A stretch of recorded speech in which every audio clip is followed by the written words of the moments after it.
네, 픽인터뷰 이어가겠습니다.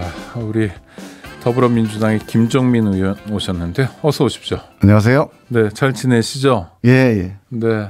근데 민주당은 잘 못 지내는 것 같다 이런 얘기도 자꾸 들리는데 지금 소위 말하는 대용은 정리가 된 건가요? 우상호 비대위원장 취임으로?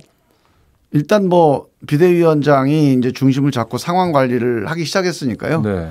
뭐 이제 그 상황은 관리되고 있다고 보는데 문제는 지금 상황이 문제가 아니고 네. 근본적으로 우리가 이제 세 번의 큰 선거에서 연패를 했잖아요. 세 번이라는 건 지난번 오세훈 보궐선거부터. 네, 재보선부터 하면 서울하고 부산이니까 네. 사실상 이게 거의 큰 선거였죠. 전국 선거에 네. 준하는 큰 선거였고 그다음 대선 그리고 뭐 지방선거 네. 이렇게 세 번의 선거에서 졌고 또 상당히 이번 지방선거는 또 큰 참패를 했기 때문에 이 원인이 뭐고 이걸 어떻게 해결할 건가 이 문제는 쉽게 정리되는 문제는 아닙니다. 네, 사실 알겠습니다. 그 이제 대장정 그 터널을 지금 이제 초입이라고 보면 될 것 같아요. 우리 제작진에서 우상호 더불어민주당 비상대책위원장의 얘기를 잠깐 뭐 들려준다고 하는데 청취자 여러분 같이 들어보시죠.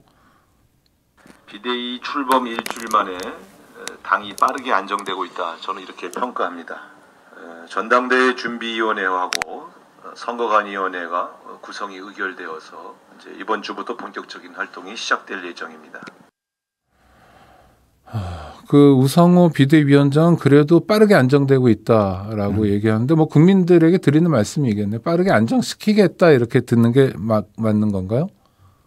뭐를 기준으로 이제 안정을 볼 거냐에 달려 있는 건데 네. 이렇게 이제 뭔가 무질서하고 중심도 없이 왔다 갔다 하고 이런 측면에서 본다면 이제 우상호 비대위원장이 상황을 잘 이제 안정을 시키고 관리를 하고 있는 편입니다. 네. 그런데 문제는 아까 제가 말씀드린 이 문제의 뿌리 이것과 관련돼서는 의원들이나 당원들 또는 우리 민주당 안팎에 상당히 많은 동요나 아니면 고민, 갑론을박 이런 것들이 있고 이건 어찌 보면 뭐 당연한 일이죠 사실. 네네. 그래서 그 과정은 이게 빨리 안정될 문제가 아니에요. 네네. 오히려 조금 더 깊이 있게 조금 더 근본적으로 뿌리까지 한번 고민하고 토론하고 또는 백가쟁명하는 이런 기간들이 좀 필요하지 않을까 싶습니다. 네, 좋습니다. 그러면 뿌리라는 단어를 몇 번 쓰셨으니까 한번 들어가 보겠습니다. 민주당이 세 번 연속해서 졌는데 그 문제의 뿌리에는 뭐가 있습니까? 뭐 이를테면 무능입니까? 아니면 내홍입니까? 아니면 저는 본질은 민주주의를 잘 못했다고 봐요. 아, 민주주의를 못했다. 민주주의의 실패가 네. 문제의 뿌리라고 보고 예를 들면 이제 부동산 정책을 잘못했다. 네. 뭐 최저임금을 너무 급격하게 올렸다. 네. 또는 뭐 검찰 개혁을 잘못했다.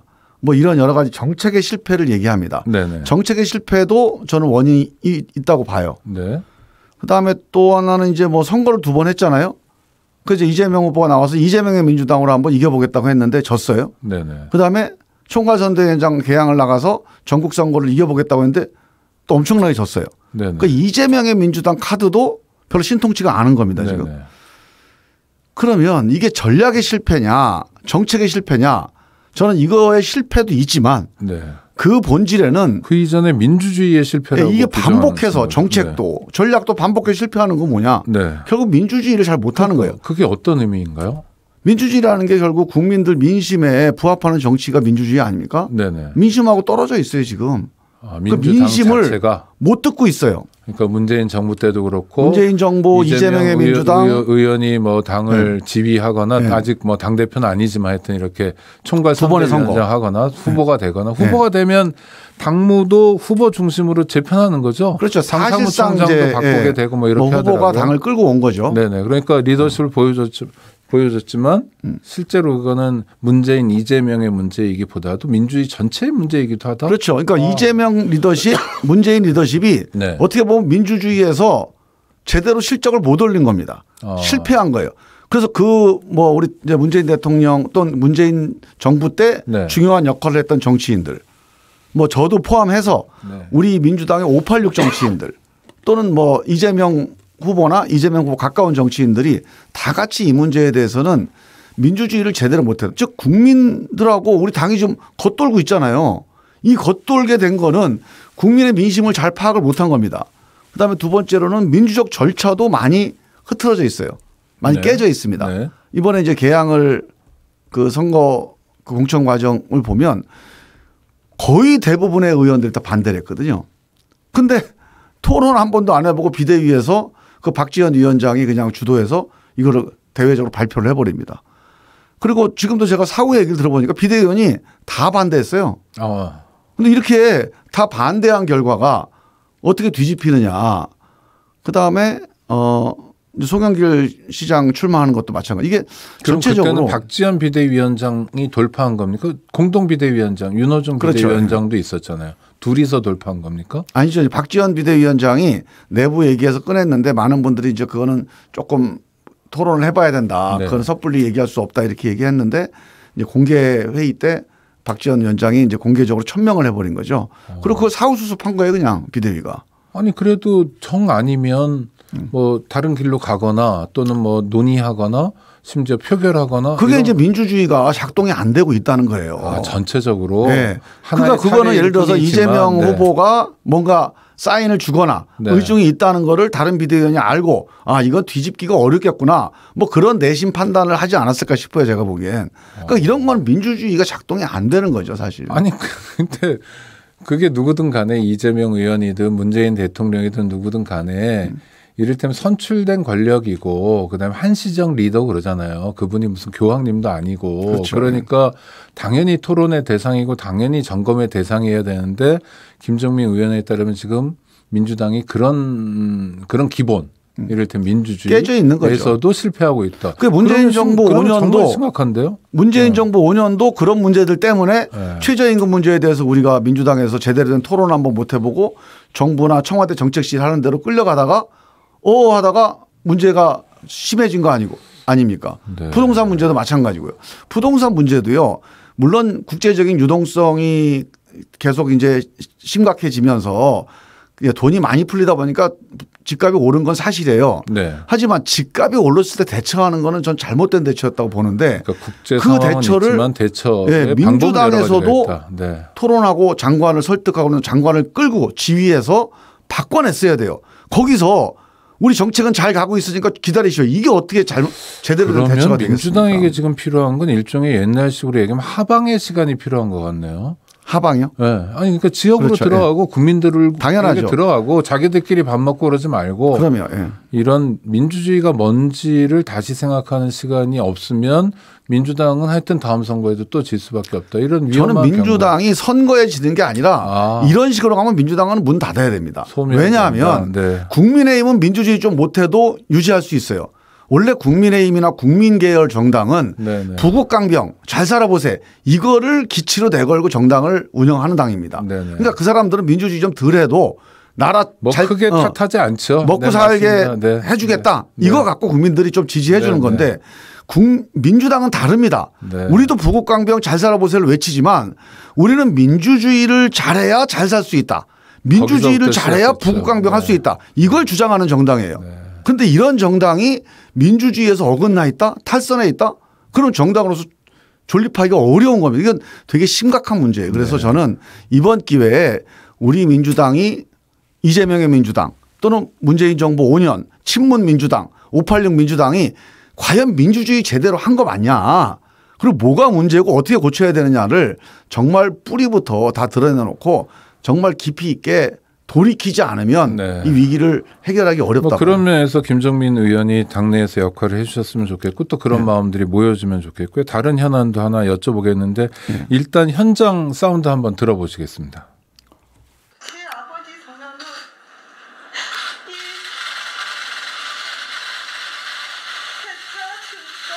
이재준입니다. 그리고 제 아버지는 월북자가 아닙니다. 이게 뭐 청취자 여러분 아시는 것처럼 서해 공무원 피격 사건인데요. 갑자기 이게 격화되고 있습니다. 이거 어떻게 봐야 됩니까? 지금 그러니까 문재인 정부가 뭐 자기네 어디 가고 싶은데 종전선언 이런 데 가기 위해서 이 죽음을 이용했다 이런 얘기도 나오는 것 같고요. 그건 말도 안 되는 얘기고요. 기록문 공개하자 이런 얘기도 있고 하여튼 지금 격화되고 있는 건 맞죠. 맞죠. 예. 근데 이제 여기에 약간의 이제 문재인 정부 때도 제가 보기에는 조금 문제가 있다. 네. 그다음에 지금 윤석열 정부도 좀 문제가 있다. 양쪽에 다 이제 문제가 있다고 좀 봐요. 네네.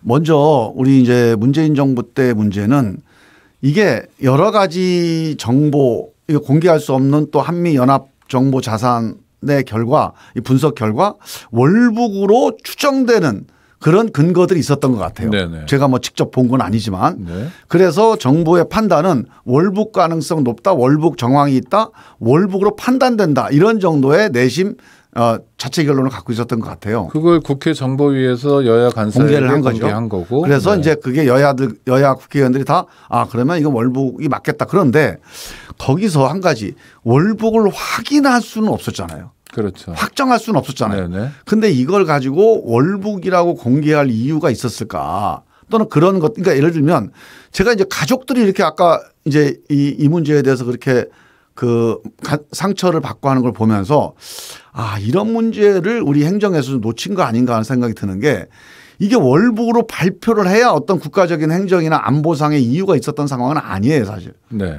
그러니까 여러 가지 가능성이 있지만 아직 단정하기는 어렵다. 그러나 내부적으로 뭐 있지만 이 사람의 개인 명예를 생각해서 사실 이런 걸 또 가족도 생각해서 그런 부분에 대해서 이렇게 단정적으로 얘기를 안 해도 되는 상황 아니었냐. 저는 개인적으로 그렇게 봤습니다. 네. 그래서 그 점에 있어서는 100% 월북이 사실관계로 확정되어 있는 상태이거나 아니면 그게 월북으로 확정을 시켜야 다른 문제가 풀리는 그런 상황이 아니었다면 그런 가족들과 그 고인을 생각해서 그렇게 추정이라고 하는 정황이라고 하는 판단을 공개적으로 얘기하는 게 조금 나는 무리 아니었나 이런 생각도 한번 해봅니다. 일단 김종민 의원 견해에 따르면 문재인 정부 때 이 서해 공무원 사건에 대해서 추정 수준인데 약간 추정보다 한 걸음 더 나가서 단정까지 나간 것처럼 비춘 거. 판단이죠. 판단. 네, 판단을 했던 그러니까 판단한 거는 어쩔 수 없어요. 네. 내부적으로 판단을 해야 됩니다. 네. 이게 월북 가능성이 있다. 또 월북이다. 이 정보자산의 분석 결과 그럼 이거는 뭐가 부족했던 월북이다. 겁니까? 판단까지도 좋은데. 그러니까 이 판단을 이건 딜레마예요. 네. 제가 이렇게 얘기하지만 그때 그 당시의 해경이나 그 당시 국방부 입장에서 생각을 해보자고요. 국민들한테 정보를 투명하게 공개 안 했다가 또 무슨 사단이 날지 모르잖아요. 네. 혹시 이 사람이 월북하려고 했다가 만약에 이게 사고가 난 건데 그러니까요. 이거 발표를 안 해버려요. 네. 그러면 나중에 월북 정황이 확인돼서 국민들이 니들 그걸 또 몰랐냐. 또 하나는 상대가 있는 게임이어서 그렇죠. 북한에서 새로운 정보가 나오거나 하면 그럼 정말 국가 안보에 굉장히 중요한 사태가 생기잖아요. 그래서 네. 국민들한테 나중에 또 니들 그런 능력도 없냐 공격받을 수가 있어요. 네, 그래서 네. 사실상 이걸 숨길 수는 없습니다. 네. 그렇지만 이것도 이제 이 가족들까지 고려한다면 조금 이 점에서 이 본인이나 아니 가족들의 명예나 상처를 좀 고려하는 그런 방식의 발표 내지는 그런 수위 이런 건 어려웠을까 이게 사후적으로 네. 한번 생각을 해보는 거고요. 네. 저는 여기서 윤석열 정부가 이거를 의도했다고 자꾸 생각하는 것 자체가 이 생각을 바꿔야 돼요. 어느 정부든 네. 어느 국방부든 어느 대통령이든 이런 거를 의도해서 조작할 정부는 대한민국에 없어요. 아니 예전엔 많았잖아요. 근데 그 옛날 얘기고. 그러니까 박종철 예. 고문치사 사건 그때 예. 그때나 뭐 독재 정권 때 하던 유신 거고. 때나 그렇고 지금 민주화된 이후에는 감히 그러지 못한다. 불가능합니다. 불가능하다. 그래서 네. 그런 윤석열 정부가 자꾸 이거를 전두환 박정희 시대의 수준으로 끌고 간다는 거는 네. 본인들 사고방식이 거의 갇혀 있는 거예요. 네. 정부가 지금 우리 공무원들이 이런 거를 할 수 있다라고 본인이 생각을 해요. 그거 잘못된 거죠. 빠져나와야 돼요. 빨리. 알겠습니다. 근데 김종민 의원님 그러면요. 얘기가 아직 조금 미진한데 한 5분, 10분만 조금만 더 얘기하고요. 예. 라디오를 통해서 이 방송 들으시는 청취자 여러분께는 여기서 인사를 드려야 되겠습니다. 청취자 여러분 감사합니다. 더불어민주당 김종민 의원과 함께 하고 있습니다. 자, 서해 공무원 피격 사건을 두고 여야가 공방을 하고 있는데 일단 지난 정부 문재인 정부에서 좀 놓친 것 짚어봤고요. 또 하나는 지금 윤석열 정부에서 문제 제기가 많은데 문재인 정부의 공무원들이 그렇게 소위 유신이나 50 때처럼 그렇게 공무원들이 조작이나 왜곡에 가담하는 공무원들이 이제는 없다. 불가능해요. 이제. 불가능하다. 시켜도 말을 안 듣는 거죠. 제가 2003년도에 노무현 대통령 모시고 청와대 5년 있었거든요. 네. 저는 지금 한 20년 전이에요. 그게. 네. 그때 이후에 저는 이런 조작 공작에 공무원들이 가담을 좀 못한다고 저는 확신합니다. 그거는 역사적 교훈이 계속 있었던 그럼요. 거죠. 예. 무슨 양심 선언도 있었고 그것 때문에 처벌받는 사람도 있고 그러니까 인생이 망가진 공무원들 많이 있잖아요. 그렇죠. 내가 그런 걸 연금도 보고 못 어떻게 받게 합니까, 되고 또. 감옥 가게 되고 이런 거를 상관의 지시라고 해서 무조건 따라갈 수는 없는 시대가 이미 된 거죠. 옛날에는 그게 왜 가능했냐면 네. 박정희 시대 때는 박정희 정권이 영원할 것 같아서 그렇게 한 거예요. 네네. 아, 이거 정권이 그냥 끝까지 나를 보호해 줄 거다. 전두환 때까지만 해도 적어도 전두환, 노태우 어떤 식으로든지 관리가 가능할 거다. 근데 이제 그게 5년 단위로 안 된다는 걸 우리가 지금 8번째 확인하고 있잖아요. 그렇죠. 8번이죠. 네. 그 5년 안에 다 뒤집어질 거를 어떤 사람이 이런 조작에 가담하겠습니까? 못하죠. 그러면 인서트 하나만 또 듣고 가면 좋겠는데요. 윤석열 대통령이 이 사건과 관련해서 한 얘기인데요. 밖에 준비돼 있습니까? 네, 한번 들려주시죠. 어떤 그 자유민주주의와 법치라고 하는 우리 헌법 정신을 정부가 솔선해서 할 수 있는 일을 해야 되지 않느냐 하는 입장을 제가 뭐 전 정부의 중앙지검장이나 검찰총장 때부터도 늘 가지고 있었습니다. 뭐 그 생각에는 변함이 없고. 그러니까 저는 이제 저 문제가요. 네. 이렇게 봐요. 예, 윤석열 대통령의 문제의식이 이 가족들의 이런 약간 억울함일 수도 있고 혹은 상처일 수도 있고 이런 부분을 정부가 잘 보살피지 못했다. 뭐 이런 문제의식이라면 저는 이해를 합니다. 아, 정부 연장선에서 대한민국의 대통령으로서. 그렇죠. 네. 네네. 그렇게 얘기할 왜냐하면 수 있죠. 그 당시 네. 정부가 네. 이거를 사실을 제대로 안 밝히면 뭔가 문제가 생길 소지가 있으니까 네. 사실은 가족들이나 아니면 그 당사자의 상처 혹은 억울함 이런 것들까지 다 배려하지 못하고 이 상황 관리를 했다. 아, 그리고 이거 공개한다는 거 뭐 판단하는 건 어쩔 수 없어요. 네, 판단해야 네, 됩니다. 네, 네. 월북이라고 판단할 네, 수 있어요. 네, 네. 하지만 이 과정에서 이걸 공개하고 전달하는 과정에서 그런 배려가 좀 그리고 부족했다. 가족들에게 정보를 네. 설득하고 충분히 전달하지 못할 네. 수밖에 없었던 점에서 대한민국이 유족들에게 잘못했다, 실수가 네. 많았다, 네. 죄송하다 이렇게 사과할 수는 있다. 그런 점에 대해서 네. 좀 미안함을 느끼고 뭐 개선 필요성 혹은 뭐 뭔가 조사 필요성. 근데 이런 윤석열 것들을 느낄 대통령은 수는 지금 있죠. 그게 아니라 근데 그게 아니고 지금 지금 조작했다는 네. 심증을 갖잖아요. 네, 네. 그리고 싸우자는 거죠. 네. 그러니까 이분 머릿속에는 대한민국이 아직도 이런 조작이 가능한 나라로 대한민국 공무원이 대통령 말 한마디면 무슨 청와대 말 한마디면 이런 조작에 가담하는 공무원으로 그렇게 생각을 하고 있어요. 빨리 고쳐야 됩니다. 빨리 여기서 헤어나와야 돼요.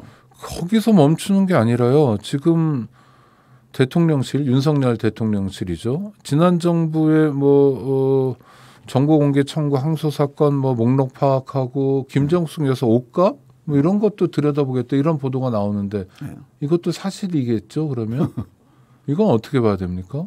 저는 이제 지난 정부에 대한 거는 정말로 국민들이 공개가 돼서 도저히 이거는 피할 수 없는 거 아니면 이렇게 의도적으로 노력을 해서 과거 청산을 하잖아요. 네. 그럼 반드시 그게 부메랑이 됩니다.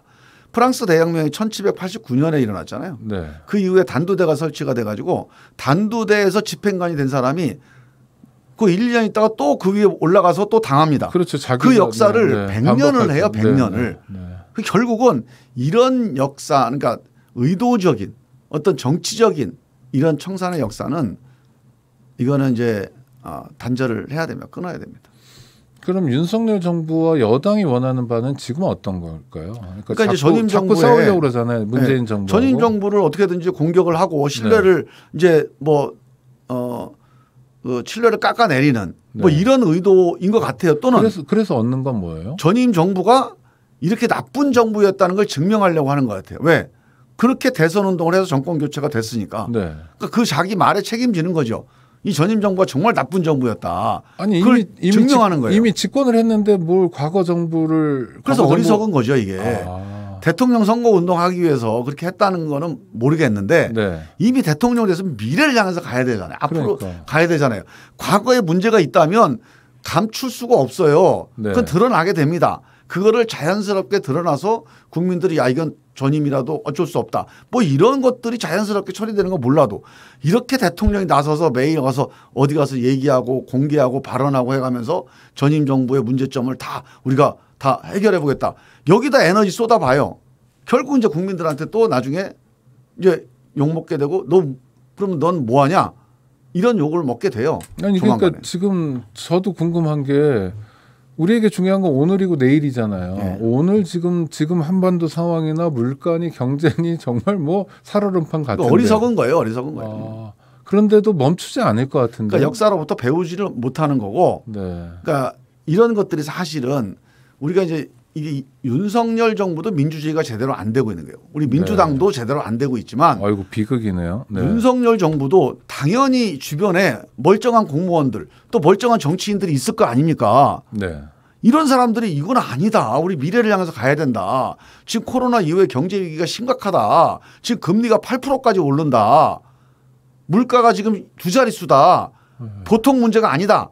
이런 문제를 가지고 국민들 마음을 모아내야 된다. 그런 문제는 혹시라도 튀어나오면 우리가 피할 수는 없지만 그거를 국정 아젠다로 올리면 안 된다. 이 충고를 왜 안 하겠습니까? 누군가 할 거 아닙니까? 전달이 안 되는 거예요. 네. 그 얘기를 안 듣는 거죠. 그게요. 그 김종민 의원님 법사위원으로 활동을 많이 네. 하셨으니까 검사들의 행태하고도 연관이 있는 건가요? 있죠. 어떤 면에서 이 그렇습니까? 법조인이라는 게 그래서 네. 문제인 거예요. 아, 사실 민주주의의 핵심은 자기하고 다른 생각을 듣는 거거든요. 그렇죠. 자기하고 생각이 다른 사람하고 대화하는 게 민주주의의 전부예요. 이게 민주주의의 끝입니다. 더 이상 할 거 없어요. 네네, 그거죠. 이거만 하면 민주주의가 네, 끝나는 좀 거예요. 양보도 하고 내 의견도 그럼 뭐 좀 양보도 관철하고. 하든 내 네. 의견이 관철도 되고 네, 네. 여러 가지 일이 벌어져요. 그렇죠. 좋은 일이 많이 생깁니다. 네네. 그런데 검사는 그렇지 않아요. 네. 자기가 법을 집행한다고 생각하잖아요. 네. 법은 늘 옳은 거거든요. 그래서 자기 얘기, 자기가 근거하고 있는 법적인 판단, 이 판단을 실현시키지 않으면 문제가 있다고 보는 거예요. 네. 그래서 이 민주주의하고 이 사법은 좀 다릅니다. 집행이 민주주의는 아니에요. 집행은 그냥 법대로 하는 거거든요. 네네. 그러니까 법이 옳다 그러면 옳은 거지 무슨 다른 사람 뭐 다른 의견을 듣고 이러면 안 돼요. 근데 내가 생각한 법, 내가 생각한 옳음, 내가 생각한 정의 이걸 관철시키는 게 법조인들이 갖고 있는 그런 약간은 경직된 또는 약간은 좀 그 배타적인 사고방식일 수 네. 있어요. 그러니까 이게 민주주의적이진 않아요. 정치의 영역은 그냥 상대가 있는 거지. 상대가 상대라는 이유만으로 악은 아니고 그러면 내가 나라는 이유만으로 선은 아니어야 정치가 되잖아요. 근데 아니, 검사가 그거를 되거나 아예 인정을 해야 됩니다. 나는 절대적으로 옳을 수 없다. 저기는 절대적으로 악할 수 없다. 이걸 인정해야 그렇죠. 돼요. 그렇게 생각하는 사람이 있다면 그 사람 바보죠. 정치하면 안 되는 사람이죠. 아니 근데 네, 선악으로. 우리가 문화적으로 네. 문화적으로 이 법을 오래 다뤄왔던 분들은 내가 법을 근거로 해서 판단을 늘 하기 때문에 네. 내 판단은 옳은 것이다라고 하는 문화에 빠질 수 있어요. 그래서 법이나 군대는 명령이 옳은 거지 그렇죠. 토론이 옳은 게 아니잖아요. 네, 토론하면 그래서 안 군대나 되죠. 네, 맞아요. 법을 다뤘던 사람은 한 5년 10년 있다가 정치를 해야 됩니다. 네. 둘이 생각이 서로 공존할 수 있다. 다른 생각이 공존할 수 있다. 이거를 문화적으로 훈련 받은 다음에 정치에 뛰어드는 게 맞아요. 그러니까 이렇게 바로 법 다루다가 내가 법이라고 하는 잣대 이거에 옳은 건데 다른 사람이 틀린 말 한다. 그럼 저 사람은 잘못된 거다. 이 문화에 익숙해져 있잖아요. 저는 또 걱정이 되는 게 그런 익숙해지면 지금 지지율도 안 나오잖아요. 대통령 네. 역대 정권 초기로 치면 뭐 정말 최악의 지지율이고 아마 지지율은 더 떨어질 것 같은데요. 떨어지겠죠. 그러면 더 소위 과거 청산 뭐라고 표현하나요? 뭐 문재인 정부와의 싸움 이런데 더 골몰해서 더 엉망으로 갈 것 같은. 그러겠죠. 그렇게 갑니까? 그럴 가능성. 지금도 그럴 가능성이 높죠 지금. 지금까지 그런데 이거를 좀 반성하고 오늘과 내일을 위해서 열심히 앞으로 나가는 모습이 아니라 계속 과거에만 골몰하는 모습으로 갈 것 같은 안 좋은 전망이 드는데 이미 지금 저는 그 트랙 레일 위에 올라탔다고 봐요. 네, 이게 뭐 이제 그렇군요. 선택하고 이길 저길 볼 수 있는 그런 타이밍이 아니고 네. 레일 위에 올라탔습니다. 그건 불행인데요. 올라탔는데 네. 문제는 상황이 괜찮으면 네. 올라타도 좀 우리가 버틸 체력이 있잖아요. 대한민국이. 그렇죠, 그렇죠. 근데 대한민국이 그런 체력이 없어요 지금. 지금 아주 심각한 그래서 큰일 상황이죠. 났어요, 지금. 네, 큰일 났네요. 이런 얘기들이 잘 전해졌으면 좋겠는데 하여튼 저희가 방송으로나마 나라와 국민을 걱정하는 마음을 그냥 토로해봤습니다. 아유, 김종민 의원님 함께해 주셔서 감사하고요. 예. 다음에 또 뵙겠습니다. 예. 청취자 여러분 감사합니다.